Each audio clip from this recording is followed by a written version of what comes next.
You feel stuck, perhaps stuck at your job. 5 p.m. is the highlight of your day, or perhaps your personal life. You have no purpose and you rather sleep in instead of looking forward each morning to wake up. It's time for a change, but you have no idea where to start. Then a friend of you recommends you a self-help book. You always thought to yourself that self-help is not your cup of tea. You are in control of your life. But are you? Doubts start to creep in, and you consider to give it a try. So you open a book and begin reading. Going through the pages all seems to connect somehow. You get all kinds of endorphins, aka the feel-good hormone, rushing through your body. You start dreaming about a future self. You feel on top of the world. Without fully realizing it, it becomes addictive. One book becomes two. You decide to order more and more. You keep on reading. You feel like you've become a new person and you've achieved so much. But have you really?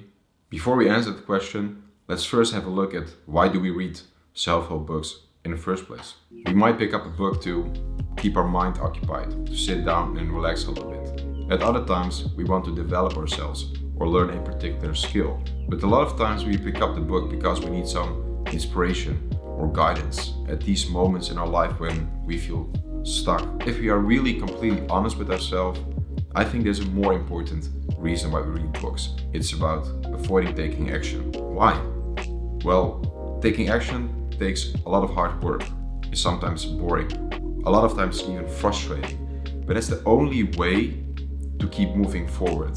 Let me ask you a question. When is the last time you applied all the stuff that you read in the book?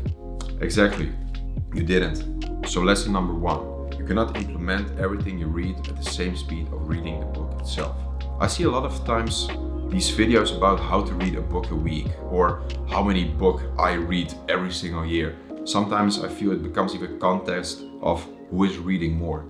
And to me, I always thought to myself, that's kind of weird. Shouldn't be the goal more how much you've actually applied instead of how much you read? Before you apply, you first need to understand. Before you understand, you first need to take the time to understand. And taking the time to understand is really meaning digesting the content. Sometimes things only even start to make sense once you start doing or applying them.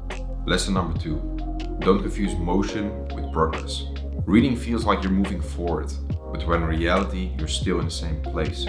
It's procrastination in disguise. Instead of taking action, you keep on reading. And just because you're doing something doesn't mean you're actually moving into that direction.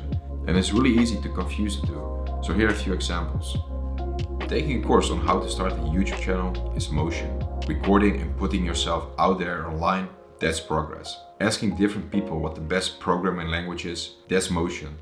Picking up a language and playing with some sample data, that is progress. Spending endless hours looking for the best possible workout program, that's motion. Get a gym membership and going to the gym, that is progress. So how do we tell the difference? Well, if it leads to an outcome and a result, then it's progress. Lesson number three, reread the same books instead of reading new books about the same topic all over again. What I've actually noticed is that a lot of books are saying the same thing. The only difference is that they add a lot of these sensation sauce on it, or they tell how difficult their life was or how much struggles they had, or I don't know, stuff like this. So a lot of like sensation, but the content is not much different. And actually, if you read just a few books that are completely different about the same subject, then I think you will know more than 80% of the people, and that's enough. So it's really important to know when it's time to move on. Lesson number four, lower your goals. I know what you're thinking. I'm ambitious, so lower my goals. What? Are you crazy? Yes, I am, but that's off topic. But the thing is, it's better to set the bar too low and overachieve than setting the bar too high and not achieve at all. And what I'm saying with this is, if you agree with yourself to read 10 books a year, for example, and you reach it, you will really have the motivation to keep on reading.